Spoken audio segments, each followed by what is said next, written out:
Hey everybody, welcome to On the Homefront. You see we have a very full house today. We have a busy show as well. We're going to end a few minutes early to allow the Red Sox to win another game. I am a man of faith, of course. But today we're going to look at local arts with the Windham Theatre Guild, and the Mansfield Drive-In Theatre is celebrating 71 years of a real special community art form, our local drive-in.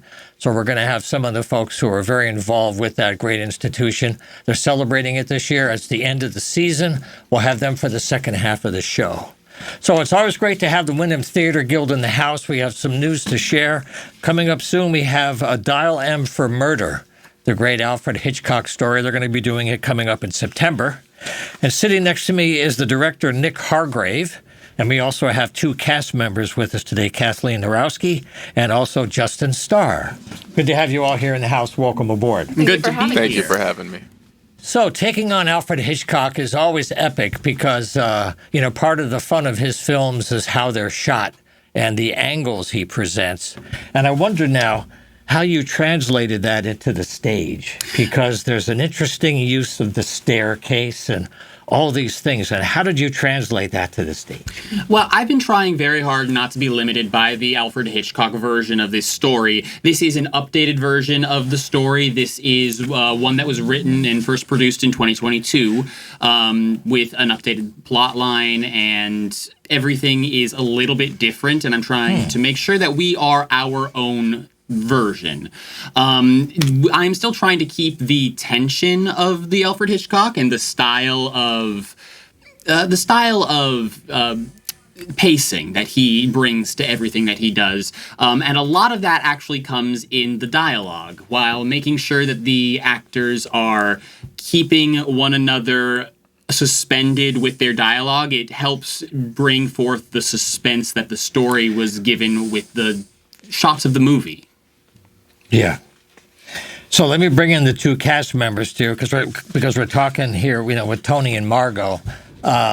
So we have a real gaslighting situation. There's a real mental vortex going on, right? Mm-hmm. Yes. So how did you recreate that in the new frame that you're trying to do for 2025? But it's the same psychospace. Would you like to? No, either or. Yeah. Well, I think that it does. Gaslighting plays a huge part in this. As Margot, I feel like there's also the dynamic that you have to incorporate of a 1950s woman, in which the generalized societal expectations is she is subservient to her husband, and his word is the word. So it would have been easier back then to pull the wool over your wife's eyes and make her believe things that weren't true, only because she had been brought up with those expectations where she would just listen to the husband. I would like to think that nowadays it might not be so easy, but that might be giving too much credit to general society, but I don't know. But you want to? Yeah, sure. I mean, I don't know. I didn't really process it too much like that. I just took it as this is a what I would call a 50s marriage. It's very what we call now traditional, and the men are typically in charge in that situation. And playing a man who enjoys being in control and has to be in control is very interesting, given the dynamic of a particular other character in this show who really steps in the middle of what I would say is his pride. He was once a writer, and he wanted to be he aspired to be a writer, and the person that steps in the middle of this is somebody who has everything that he wanted, and not only that, has his wife as well. So I find it interesting that playing with these, it's really a lot of power dynamics and control, and he is very good at playing on his feet, controlling the environment around him. And the most interesting part to me about the dynamics is like the way that when he is in control, he affects other people in ways that only we as the audience would be able to be like, oh my gosh, I could see myself in that situation. Mm-hmm. And it's absolutely fascinating to be able to feel it. Like there's sometimes during rehearsals where we're like, oh my God, this is so bad. Because it is. That's true, because sometimes, Hitchcock lets you in on it. so that the characters are going through this, but you have an idea what's about to happen, and he's setting you up sometimes for a big surprise. So, Nick, I understand after working on the theatrical side, this is your first time as a full-blown director, so congratulations on taking the leap. Thank you. And since you have a different kind of role, how did you feel about the stage space and how you were going to block it out and create some kind of venue for these people to show their stuff? I like exploring the space on the stage in interesting ways.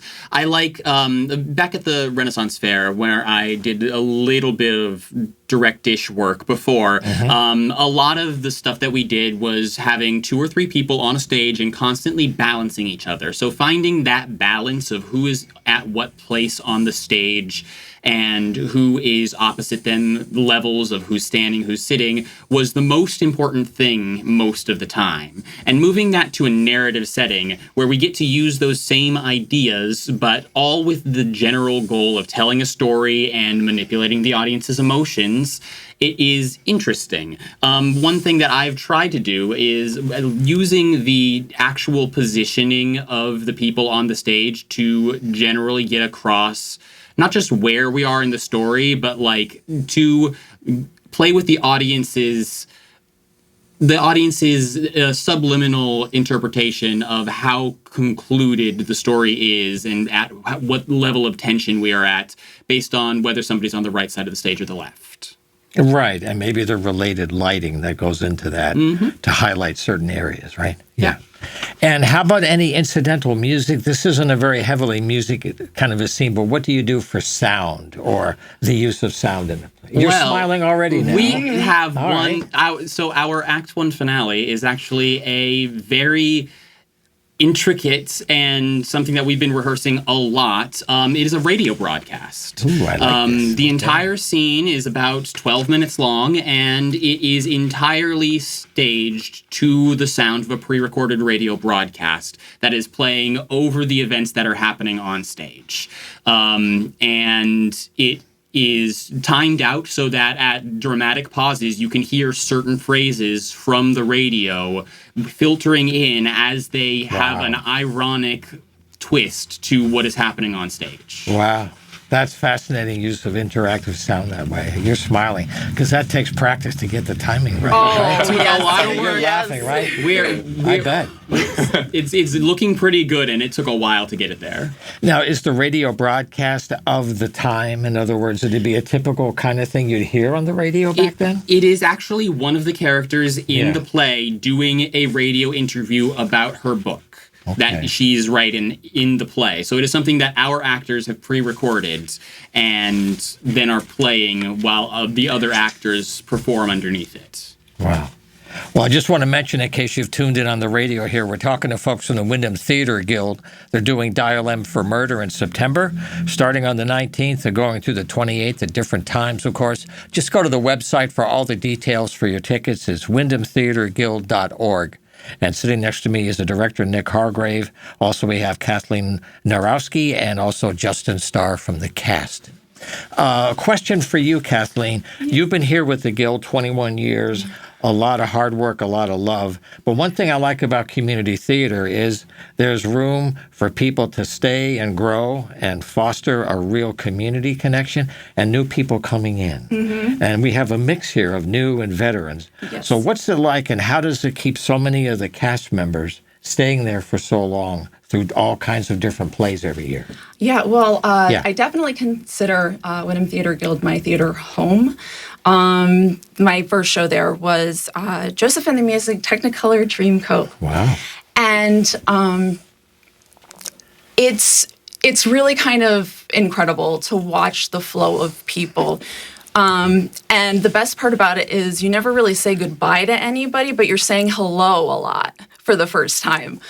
So like with the Guild, all these productions, the new blood coming in has been really refreshing, especially recently. As you mentioned, coming up, we do have the Rocky Horror Show, the stage version.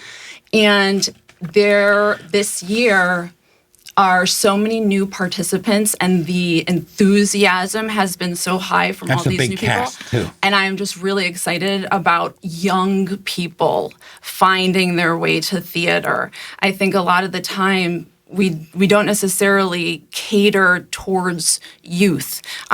We like to cater towards the people with the wallets, and that tends to be adults, right? And that's where ticket sales are. But I think it's so important to offer younger people this outlet, this family, this connection to express themselves in a space that's safe. And so I think that the Windham Theatre Guild is really, really good at fostering that kind of environment. That's sweet. I should mention that there's only a couple of shows for the Rocky Horror Show. It's Friday, October 17th at 8 o'clock and Saturday the 18th at 7 p.m. and a late show for you night crawlers at 11 o'clock. So those are the 3 opportunities for this year. Also, I wanted to ask you about the auditions, because new people go through this process, and if people aren't involved in theater, they don't really know what happens in an audition. A lot of people hold themselves back. They're kind of nervous, right? Mm-hmm. So how do you work in the audition space where people are tentative?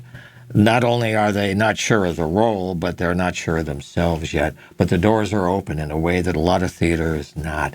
How do you, because we have auditions coming up for a holiday-related theme. Yes, Virginia, there is a Santa Claus, a great holiday show set in the late 1800s. So how does that work as an audition process? Well, the nerves never go away. So I think even if you've done a million shows, you're still nervous at an audition. So that's what I'll add. But do you want to talk about audition process? Yeah, sure. The more you do it, the more confident you become in anything. It doesn't matter if it's a sport. It doesn't matter if you're studying for something. The thing about performing is you're still in front of people, and you're oftentimes, if you're doing it right, you're a very raw version of yourself. And to learn and to be okay with the thought of failing and the thought of being a little embarrassed or being a little weird, you'll go pretty far with that. Yeah. You know, I remember my very first audition, I actually peed myself. Like, not like I actually did. Yeah. And I think I was like 7. So, it was, that's going to happen. But, I almost never did it again after that. But I remember I had a very good conversation with one of my friends at school. Told me it was normal. And so ever since then, I've been like, okay, well, it's normal if I pee on stage. Yeah. But that aside, as long as you know that the people at the table want you to succeed, because they do. They want to cast people. They don't want to have to text people, oh, can you do this role? Can you do this role? Yeah. You have just as much of a shot as anyone else as long as you present yourself the way that you feel like you can present yourself. And there's no right answer to that. Right. Mm-hmm. That's the joy, is that there's no two alike. It's always very plastic, right? Yeah. The one thing that I would add to that is something that I say to everyone all the time when we talk about auditions, which is audition for as many things as you possibly can. Even if it's something you think you have no chance of getting into, even if it's something you don't necessarily want to get into, audition anyway, because you are always allowed to turn down a role that you are offered. You can audition and just get that practice in, because it is a matter of doing it over and over. And if you only ever audition for things you're really excited about, it is going to make you so nervous for those things that you're really excited about. Yeah. Yeah. Do you find out sometimes that you go to audition for a particular part, but through the process you find another part that somebody sees that you didn't, that might be a different outcome? Absolutely. Yeah. That actually happened to me in the last show I did at the Windham Theatre Guild. I auditioned for the role of the school bully, and I ended up getting cast in the role of the teacher. And I was very grateful for that, because I realized I much preferred the role of the school teacher to that of the school bully. Yeah. I had a similar experience. When the Guild did One Slight Hitch, they were having auditions, and I auditioned because the playwright was Louis Black, and he was one of my favorite comedians. Yeah. And I went there thinking I was going to audition for one of the daughters, because that was the closest to my age range. And I got there, and I read for the mother, Delia, and as soon as I read for her, I was like, this is the part. This is who I'm supposed to play. I am 30 years too young to play this part, but it's the part I'm supposed to play. Thankfully, the director felt the same thing I felt at the auditions and trusted me enough to be able to do that role. And then age me up a whole bunch. But yeah, sometimes you go into the audition and you go in there with one thing in mind, and then it goes a completely different direction. And usually the direction it's supposed to go in. You know, it's kind of like the other side of the equation where the audience has its expectations and they have their sense of what might be happening. And you're in the space in between what's about to happen and then looking at it as it's happening moment to moment. That's why no two nights are the same, right? The same lines, same basic lighting, but the delivery and the audience is part of the mix. 100%. Like some nights you'll have people who laugh at certain things or laugh at everything. And then the next night it could be dead silent. And it's often a source of overthinking. But more often than not, a quiet audience is a good audience because they're actually attentive to what's going on. Yeah. And that's one of my favorite parts about doing theater versus film is because you get those instant responses right there. And there's just a wholesomeness to it. Yeah. It's absolutely incredible. It's like a live music space, too. So Yeah. you co-create it in a way. Right? Yeah. Yeah. Well, I want to thank you for all the work you do throughout the year to keep our local theater alive and well. I want to mention again, just down the street, here's the Burton Levitt Theater. They're going to have Dial M for Murder opening on September 19th through the 28th at different times, so check the website. The Rocky Horror Show is coming up October 17th and 18th, and the auditions for Yes, Virginia, There's a Santa Claus is this coming weekend. That's where we're talking about it now live. It's going to be Sunday the 7th at 2 o'clock and Monday the 8th at 6 p.m. to audition for the holiday show. So thanks again for being here. I wish you good luck with the show. I look forward to seeing you all there because I love the story. I look forward to seeing you, and I wish you well. Thank you. So much. Thank you so much. All righty? Okay, so we're going to head out from the Burton Levitt Theater to the Mansfield Drive-In. You stay with us. We'll be right back. Hey, good to have you back on the Homefront. You might be catching us live here on WILI. We're also on WECS at Eastern. We're on WICH, which covers Norwich and New London. WILI Radio also has a YouTube channel, and many of our shows have their own playlists to catch the shows anytime. And we're also on Channel 192, which is Spectrum Public Access TV right now. And I'm happy to share the studio with people from the Mansfield Drive-In, an incredible institution. When I came out here from New York in '78, one of the first places I went to was the Drive-In because it was incredible. Willie Bowl was around. You could do bowling, which is now hard to find. But the Drive-In has been a precious resource for decades. And there's 3 screens. There's only a few left in the whole state. And this Drive-In has been around for 71 years. And we're going to have people here today. We have Jungden with us. We also have Elena and Naomi. They've been running it for many years. Thank you for taking the time to be here today and to share the great story. Thank you for having us. Yeah. So we're doing this at the end of the season. Maybe you can talk a bit about how the season was this year with the offerings and your thoughts for the next couple of months when you have the incredible flea markets on the weekends through up to Thanksgiving time. Yeah. Yeah. We had some really fun movies come out this year. We had some good Marvel movies come out, which are always really popular. Sure. People love seeing, superheroes on the big screen, right? The big silver. You can't beat it, right? That's right. Now that we're getting into fall and spooky season, we've got some good, horror movies that we have out right now. That we're showing. And then right now, we actually are celebrating the 50th anniversary of Jaws. That's true. So we have Jaws on screen 1, which is, It looks great. I watched it on Saturday, and it's really cool to see it at the drive-in. Full digital restoration, too. Yep. Sure. Yeah. But yeah, our season was really good this year. I think there was a couple social media people who promoted us, which was great. And I think it's hard to tell exactly where people are coming from, whether it's our personal ads or social media or just through word of mouth. But we had a pretty good season. There was a lot of people after, I would say, like Memorial Day. I feel like things really started picking up for us. Sure. So over the years, Jan, what changes have you noticed maybe? More families coming, more single people coming? What's the Well, mix? families have always been an important part. We try to have a screen for them every week if we can. Yeah. And they're still there. I would say the clientele is pretty similar. It could be date night. It could be families. It's retired people, not so much maybe, but they come too. Yeah. Kids, Oh, yeah. I'd say I don't think that's changed. It's one of the few things that hasn't changed too much over 70 years. Yeah. Not that I knew it then. Of course. Absolutely. Time out. But Yeah. it's just the classic drive-in experience. You come in your car. If you've got your kids, you can turn around. Okay, so now it's SUVs instead of station wagons. But And there is a instead of courtesy the thing. big cars. Yeah. So- You know, people with really big cars sometimes get in the wrong spot. And well, they have to park at the yellow yeah, poles. yeah, that's right, because of the Yes. view. It can be frustrating indeed.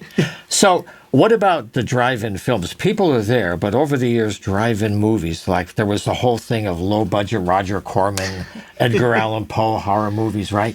You're smiling. What are the waves of things that come through year to year, different kinds of films? I'm probably the wrong person to ask. It really, I guess one thing, because we do Well, book our own movies, is we that do. we have not a lot, but we have ability to talk to the companies to kind of go based off of what we think is going to do well. So like, we do see a lot of the horror movies do pretty well for like Yeah. the rated R, scary comedy movies. As a genre, there's always and horror that's movies. always been Yeah. a drive-in thing. But I think the Marvel movies and the superhero Superhero. movies Uh-huh. are Kids movies, more yeah. recent. Would you say to be that popular, or that's They both are, they draw in specific people, but definitely the Marvel and the Superman movies definitely is one of the biggest ones, but also like random, what was the kids movie that came out earlier? No. No, I'm thinking about Memorial Day. Everything's a blur. Moana I can't remember what it was. but- Inside Yeah. Out was last year. Yeah, and so that was last year. of course Barbie was great last year. That was Oh, yeah. 2 years ago. 2 years ago, see, time flies. It does Yeah, it really does. Oh my gosh, I'm blanking on what it was. But it was like a kids movie that had come out. We had like 3 kids movies come out all in a row. And now Lilo I and can't Stitch. remember. Lilo and Stitch. Yeah. There was one. The There first you go. one, yeah. No, animation is so huge. Yeah. Now, what gave the inspiration originally for 3 screens? Because at first it was like, when I grew up at the Starlight Drive-In in Croton on Hudson, New York, there was 1 screen and that was cool enough. But 3 is like, wow. Yeah. How do you manage the cost of having 3 films and audiences, 3 different kinds of stew at the same time? That was Michael's idea. Yeah. And he put up the extra 2 screens. Yeah. I think about the same time when they ran cable and videos were out, Yeah. it was like other drive-ins were going out of business. Oh, yeah. And he was putting up 2 more screens. Across the country. Yeah, and like the Manchester Drive-In, no more. Yeah. I mean, a lot in the area. Yeah. And he bought out the Waterbury Drive-In and transported the screens and a lot of the Oh, my God. equipment. The equipment. Wow. Yeah, and then put it up at the drive-in. Yeah. So that was his summer project. It was the year before I met him. Wow. Yeah. And That's a big time. I do think too, like, because we're members of the United Drive-In Theater Owners Association, so we have the privilege to talk to a lot of different drive-in owners across the country and bounce ideas off of them and stuff like that. But having 3 screens is actually really helpful in having a good selection of movies because the film studios they'll have like minimum play weeks for us. So most movies we have to play for a minimum of 2 or 3 weeks. So the single screens get locked in and they're playing the same movie for 2 or 3 weeks, right? So Right. 3 seems to be a really good number where you can have, a variety for people to see, but it's not as chaotic as having 4 screens. Yeah. You can rotate them so when it's the opening big movie, it's on the big screen, and then the other 2 screens are slightly smaller. Sure. You can rotate them. Let's see. The other thing that I'm so proud of is the sound quality. Because I remember when I first said it was the wired things you'd hang on the window, these incredible heavy metal things with speakers that were half cracked. Yep. But they worked. The volume was there. And that was your sound, right? Now each one has its own radio frequency, high quality sound. So when did that transition start? Because that was an investment for the radio side. Trying to remember. We've definitely, we've had the FM radio station for at least the part of my Yeah. life I can remember. So it's Okay. been couple decades at least. But I think Yeah. when moving to digital, though, I think it did change the audio Improved. a yeah. lot. Yeah, For and that was sure. in 2012 when we went Yeah. all digital. Yeah. So like now the audio is attached to the movies that we download versus It's very high before it quality was like now. the platters and all of that. So Yeah. yep, the film. Exactly. So I think going to digital it also improved the sound Yeah. a But- lot. We did have the old school window boxes, like the speakers, until just 2 years ago. So we As had an option. options for people.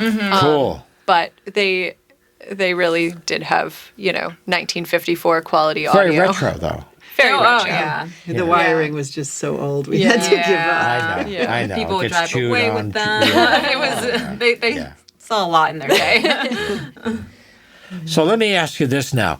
How do you think the other drive-ins are doing now? You're part of the association. For a long time, people thought, oh, drive-ins are disappearing. I heard a story recently in the Midwest. They were going to close a drive-in after many years. And a couple of younger kids who grew up in the town with the drive-in, they got some local money together and they brought it back to life. And now it's doing very well again. So I just wonder what you hear from other people still trying to keep drive-ins alive. What's it like? So, unfortunately, last year was the first year that drive-ins across the country dropped under 300. So, that's a pretty low number for, Yeah. drive-ins have never been that scarce in history since the 50s. Yeah. But that being said, every winter, the United Drive-In Theater Owners Association has a convention in Florida. So we went in January. And there were some new faces. There were new young people that were opening drive-ins. And so hopefully it's on kind of a rebound. Yeah. I think 2020 definitely, drive-ins were so cool in 2020 because how else were you going to be socially distant but social at the same time? Oh, yeah, the COVID thing. Yeah, Oh, for sure. absolutely. That did encourage So- a few to open up even after 2020. Yeah. Oh, that was I think, hard. With the COVID. I think yeah. that was really good for the industry. I guess in a way, because it makes Yeah. people appreciate what normal used to be, in a way, right? Yeah. Yeah, Because I for sure. remember going to the Shabu shows when they had to mark out the parking spaces. Only so many cars could get on the lawn for those shows during COVID, too. Yeah. Oh, Yep. yeah. It shut Yep. so many things down, Yeah. right? We were right. lucky. We just had the the drive-in field already Yeah. was kind of. But we perfect did for it. Yeah. half. We Yeah. had an empty space next Right. to each car. Yeah. Yeah. So we Yeah, did we had- 50%. We had yeah. our polls and it worked out. Now, is the industry helping you as well? I mean, it's all about the money. I get it. They want to sell tickets. I get it. But they have streaming now. They have all these ways for the culture that you represent and the community aspect, as opposed to watching stuff at home on the TV. What do you sense of like the industry helping you with pricing or helping you when things are slow? I don't know how much slack they cut you. Unfortunately, we are very much so at the mercy of the studios at the end of Yeah. the day. Yeah. Like, would love to say that they help out more. But we do, and people don't realize that, but like with movies, theaters in general, whether it's drive-in or indoors, majority of the percentage of the ticket price goes back to the studios. Yeah. So it's like we do our best to try to keep movies in there that are doing well, but when we get the biggest, newest movie, usually the percentage is pretty high. So there's nothing really that they're not as flexible as we would want them to be. Haven't we fought for date, like they would, we don't want them to release all movies on streaming the same date. That's day and date, right? Yeah. That Right. issue. Yes. So we have That's also fought an to issue. try and have them release them first in the theaters and and some Which do, I some think- don't. But and I there do are some think- that still do. Hollywood kind of, I think some actors also kind of were behind that, not related to drive-ins, but they were like, we want our movies to come out like As normal, movies. not as In the streaming theaters. anymore. In the Exactly. theaters, So we did yes. see that more this year than last year, I think. Yeah. And streaming, especially when it first came about, it was a very scary thing for drive-ins theaters. and indoor theaters, because why You're would you home. leave the comfort Yeah. of your Yeah. home, right? Yeah. But I think it's just such a different experience, especially at a drive-in, because you can be more social. You don't have to be super hush-hush. You're not just sitting there watching the movie. You can comment. You can joke with your friends. If you yeah. have little kids, they can make noise. It's okay, you Yeah. know. Yeah. Yes. So I think it helps that we offer something so different from sitting on your couch. Yeah. The experience, I think, is part of what really is helping us too. That's the same thing for like the River Room. It's a club. Oh, yeah. Oh, yeah. It's like it's not a bar with music. It's a real club. And it's a space for live music. And there's only a few of those around like that. So Right. good. Yeah. And people The have to sound is support so that. good It there. is. The And acoustics. people are going for it. Oh, yeah. They keep selling out. They do, actually. Yeah, it's good. Yeah, in fact, I'm going to mention something in a few minutes. Good. But we have a couple things I want to be sure to mention is the holiday, okay? The Rocky Horror. It's a shadow cast. It's going to be on September 27th. So talk about the shadow cast and what it is. What are people going to see? And, of course, keeping Rocky Horror alive is just awesome. It's Yes. an annual thing. Yep. It's a really good time. So the shadow cast is done by RKO Army. They travel all over New England. They very, very, very talented humans. And basically we set up a screen, or we set up a stage in front of the screen. Right. They have lights that project that make shadows on the screen. And they act out Rocky Horror as it's playing on the big screen. People bring props. There's all kinds of different parts of Rocky Horror where you're supposed to throw rice or Bring your own newspapers frankfurters. or Yeah. yeah. Wear your raincoats. So yeah, it's a really good time. People dress up. It's just awesome. So, again, that's going to be September 27th. I guess, 7 o'clock? What do you figure, 6 o'clock? So gates open at 7. Yeah. The pre-show, they do a really fun pre-show before the actual Rocky sure. Horror goes Yeah. on. Yeah. Pre-show starts at 8. Yeah. Now, for the drive-in, is there anything new for this year in terms of, not the drive-in, I'm sorry, about the flea market, because this goes through November up to the holidays. Is there anything different this year, and how has that been going now, just kind of kicking in? That's another thing that helps to, they both keep each other going, They too. do. right. It's For really a sure. great business model. And the fall is actually a great time for the flea market too, especially because it's not as hot. So we do see people are kind of coming where it's not 90 degrees at noon anymore. So the flea market's been really good this year, though. I think a lot of people are kind of going in the direction of thrifting. So we've had a good season. Nothing specifically new that's coming up, but Although we are celebrating our 50th anniversary of the flea Yes. market. This year. Yep. Yeah, and we do have 50th anniversary T-shirts. we so do. that was Yeah, I true. think we still have some That of is those true. left at the snack bar. Yeah. So if I went to the website, I think it's mansfielddrivein.com, right? Yep. How can people stay connected during the year? Like after this season, what do they plan for next year? How do they stay in touch? So keeping tabs on the website, but also we're very active on our Facebook and our Instagram. Right. And I do an email. Oh yes, Yeah. and you Yes. can get on our email list as well. Yes.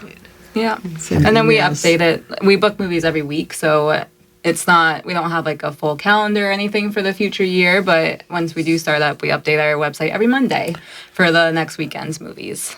Get the word out. Over the years, with 3 screens, like you said, you want to make sure one's family friendly all the time. Have folks talked about maybe classic films or things that people have only seen on TV and they've never seen it on a big screen? And they're classic films. Do you find people are not interested, or have you ever tested that out to see? It depends largely on the film. People are loving Jaws right now. Yeah. You know, Jaws always does really well. We've played The Goonies. Right. You know, people get into that.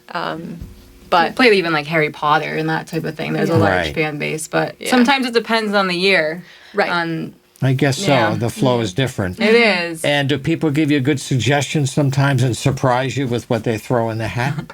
oh yeah, Yeah. we get emails and Oh yeah, people ask. messages and yeah, We've for had sure. a lot of which unfortunately with like company copyright and whatnot for the sports world, people ask about like playing football and stuff at the drive-in, but it's too complicated as far as like the NFL and all of that. Yeah, I for think the way the licensing. cars go would be kind of tough to see. Yeah. That could be difficult for a 50-yard dash, I think. Well, I want to thank you for all the work you do throughout the year to keep our culture happy with the drive-in. 3 screens. They're active for a while longer, and then, of course, the flea market goes until just before Thanksgiving. 228 Stafford Road. where 32 and 31 come together. Well, I just wish you a great end of the year. Thank you. And a good year ahead. Maybe we'll get you back in May before next year blasts off. Sounds Awesome. good. Have you back, okay? So this has been Jen, and also Elena and Naomi from the Jungdens. Thank you so much again for everything. Thank you for having you for us. having us. Good to have you. All right. Okay, well, that's how we're going to wrap up the show this week here. If you want to get involved, please just shoot an email. The studio doors are always open if you have a story. If you just want to send information for announcements, you can do that too. Just use john@humanartsmedia.com as the email. And I have one quick reminder. Chris Beaudry contacted me from the River Room. They've got a wonderful concert coming up this Friday. If you like the music of Django Reinhardt and that period in the 1930s, there's somebody from Finland who's keeping that tradition alive. His name is Ali Soikali. He's playing. Pardon me. Oli. See, I'm already massacring Finnish language. Terrible. Oli Soikali. Thank you very much. That's at 8 o'clock. But he kind of grew up in Finland, and he's keeping that music alive. He's a real master musician. There's still some seats available. That's this Saturday. And we'll see you next week.